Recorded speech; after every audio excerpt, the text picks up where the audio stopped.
ज़्यादा तेजी से गति से काम करना चाहिए।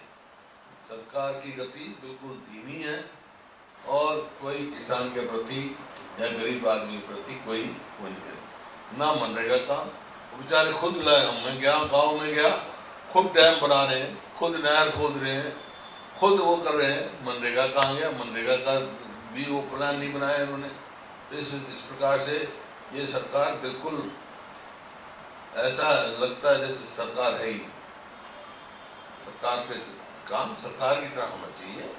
लोगों की सरकार बनाई हुई है, लोगों के लिए है। और बोलो सर, प्रधानमंत्री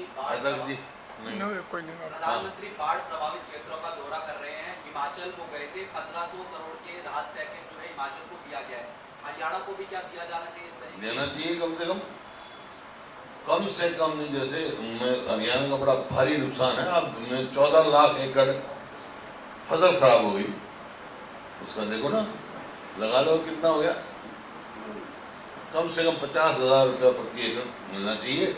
लेकिन सबसे पहले तो बात यह है, पूरे हरियाणा को बाढ़ग्रस्त डिक्लेयर करना चाहिए। जब मुख्यमंत्री का बयान है कि क्षतिपूर्ति में भी 5,200 कुछ गाँव से वो उन्होंने किसानों ने मांग की है, तो इसका मतलब पूरा हरियाणा बाढ़ग्रस्त। तो पूरा पैकेज देना चाहिए केंद्र सरकार को भी और हरियाणा सरकार को भी। पहले भी 95 में भी आया था इसी प्रकार का फ्लड आया था। उस टाइम मैं सांसद था यहाँ से। उस टाइम के कृषि मंत्री बलराम जाखड़ को लेके गए, हम पूरा दौरा कराया। उसके बाद यहाँ मीटिंग हुई, कंपनसेशन किसान को दिया, जो शहर में दुकानें थी दुकानदार को दिया, पशुओं का दिया, मकान गिरे उनको दिया। अब ये कहाँ से हो रहे हैं? तो देना चाहिए तुरंत जो है प्रधानमंत्री। यहाँ हरियाणा सरकार की कमी है, क्यों नहीं यहाँ सेंटर को मजबूत करते? अब वहाँ के यहाँ के एग्रीकल्चर मिनिस्टर पंजाब में तो जा सकते हैं, अपना जो शिवराज जी, और यहाँ हरियाणा में क्यों नहीं लेके आए भाई? मेरा केंद्र सरकार से भी है और हरियाणा सरकार से भी है, ये मुआवजा करके अब पैकेज दे सकते। जिस तरह से पीएम आज पंजाब की गए हैं, उन्होंने हिमाचल के लिए अनाउंस करा है, क्या आप कहना चाह रहे हैं कि हरियाणा को निगलेक्ट करा जा रहा है? तो मैं कह रहा हूँ हरियाणा सरकार की कमजोरी बाढ़ग्रस्त डिक्लेयर करना चाहिए, ताकि केंद्र के मंत्री केंद्र से पैकेज लें।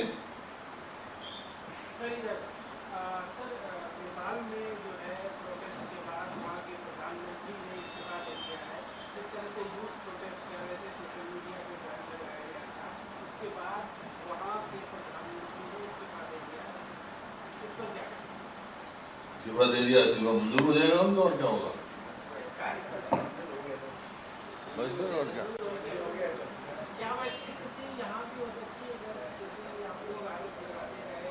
यहाँ प्रजातंत्र है। यहाँ से ये तो है कि चुनाव बैलेट पे होने चाहिए। सर, उपराष्ट्रपति चुनाव को लेकर वोटिंग हो रही है सर। हाँ, विपक्ष से भी उम्मीदवार उतारा है सर, क्या लगता है सर? वोट दे रहे हैं और हमारी जो इंडिया ब्लॉक की वोट है वो बढ़ेगी। काफी अच्छी पोजीशन है।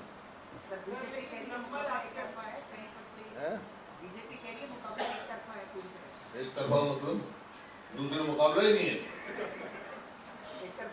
प्रजातंत्र है, वोट तो जिसकी ज्यादा होगी वो तो बैलेट पे होगा। मेरा सिर्फ ये कहना है, जब वाइस प्रेसिडेंट का इलेक्शन बैलेट पे हो सकता है, कर्नाटक में कमेटी का इलेक्शन बैलेट पे हो सकता है, पंचायत का इलेक्शन बैलेट पे हो सकता है, तो पूरे देश में क्यों नहीं बैलेट से कराते हैं चुनाव?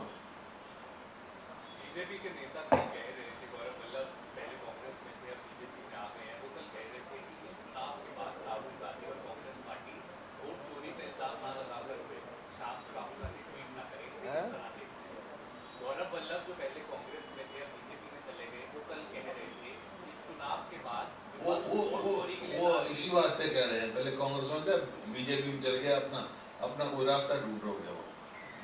वोट चोरी के लिए ना रोए, ये ना कहें कि उपराष्ट्रपति चुनाव में भी वोट चोरी अरे यहाँ तो बैलेट है, वोट चोरी तो ईवीएम से होती है, वोट चोरी तो इलेक्शन कमीशन करता है। यहाँ तो लिमिटेड काम है, बैलेट है सबका।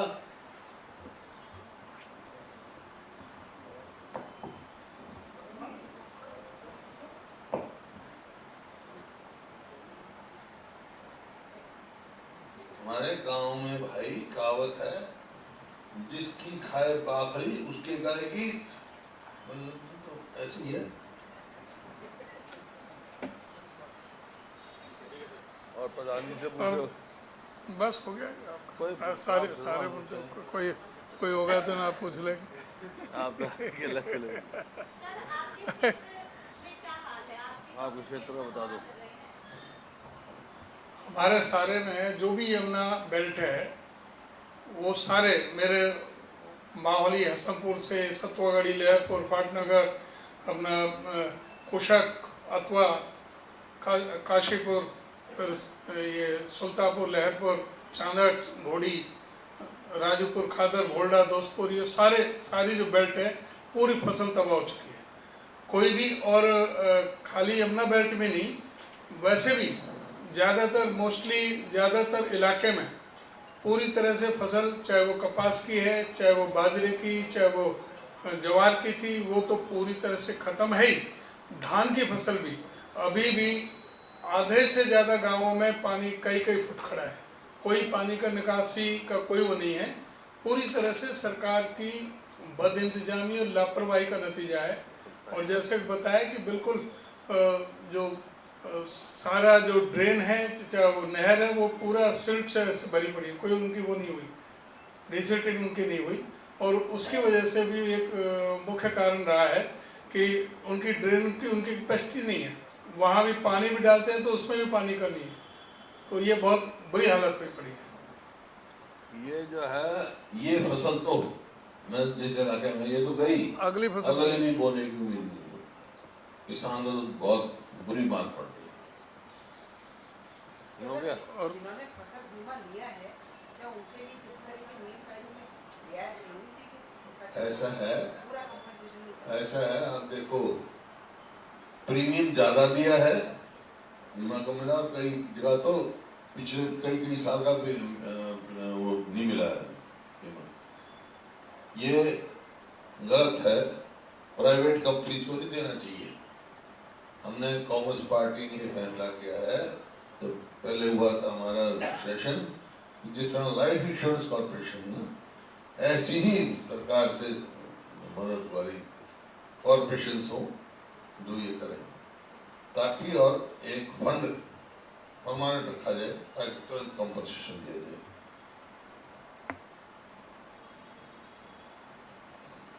और हरियाणा सरकार की बहुत बड़ी लापरवाही इसी में है कि खुद जब सरकार ने ही कहा, ये नहीं कहा अभी केंद्र को कि बाढ़ग्रस्त एरिया अब खुद ने घोषित नहीं किया प्रदेश को, और तो केंद्र से इन्होंने अब तक मांगा नहीं, केंद्र से कहा नहीं कि भाई जो पूरा, पहले तो प्रदेश सरकार करे कि हरियाणा को पूरा बाढ़ग्रस्त घोषित करे, और केंद्र सरकार को आए वहाँ के प्रधानमंत्री जैसे विजिट किए है, या होम मिनिस्टर या कृषि मंत्री, वो आए और यहाँ कर बताएं आकलन करके कि कितने हजार करोड़ का इतना भारी नुकसान हुआ है, तो ये केंद्र से मदद मांगे। वो अपनी राज्य सरकार ने नहीं मांगा, उनको पता ही नहीं है, सारा प्रदेश तबाह हो गया और उनको इस बात का एहसास नहीं है कि वो खुद ही अपनी उसको बाढ़ग्रस्त नहीं बता रहे। सारा, चाहे वो घग्गर है, टांगरी है, ये नदी यमुना का उधर तो ये है ही, पंजाब की तो सारी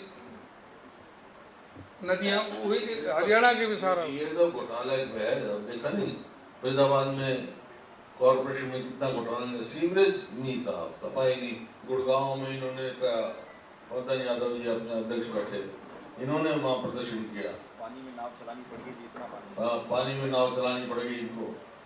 इस प्रकार से पूरा हरियाणा बेहाल हुआ है, सरकार की लापरवाही। समय पे कोई कदम नहीं उठाया जो इससे मुकाबला किया जाए। चलिए, मिलेनियम सिटी का क्या ये हाल है, ये बता।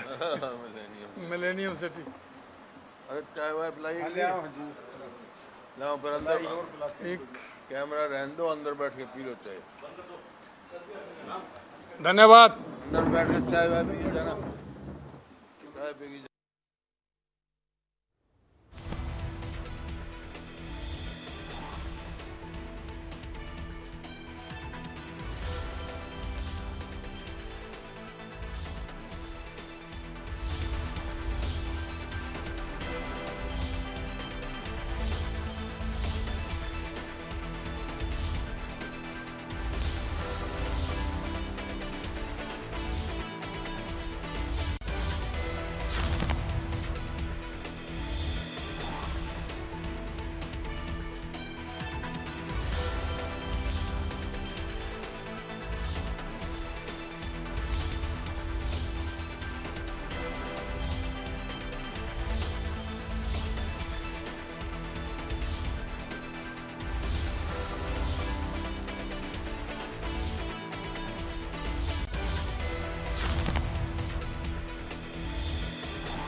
भूपेंद्र हुड्डा का बयान सामने आया है। दिल्ली से बड़ी जानकारी आपको दे रहे हैं। पूरा हरियाणा बाढ़ग्रस्त है, ये भूपेंद्र हुड्डा कह रहे हैं। हरियाणा को राहत पैकेज मिलना चाहिए,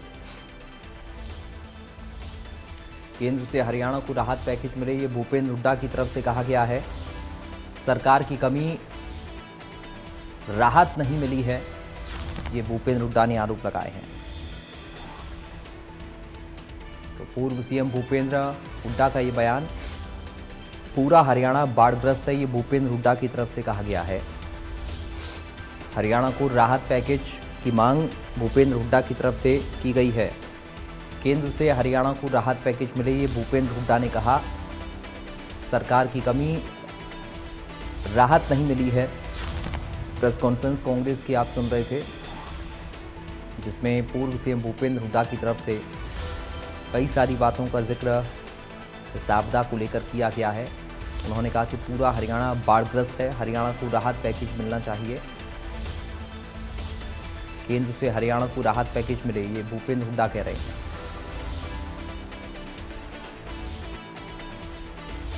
सरकार की कमी की बात भूपेंद्र हुड्डा ने कही है और उन्होंने कहा कि राहत नहीं मिली है। बड़ी जानकारी दिल्ली से इस वक्त आपको बता रहे हैं।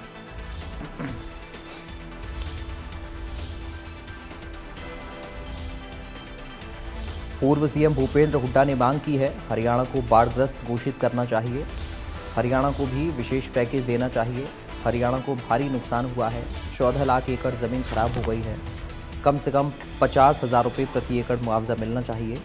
केंद्र प्रदेश सरकार को पूरा पैकेज देना चाहिए।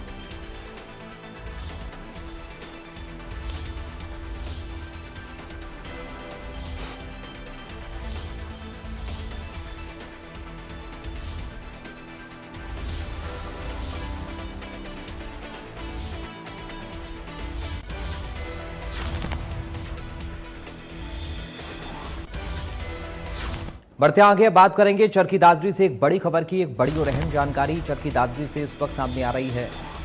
चरखी दादरी में ओवरलोडिंग का खेल जारी है। हर रोज 5 से 6 हज़ार ओवरलोडिंग ट्रक निकलते हैं।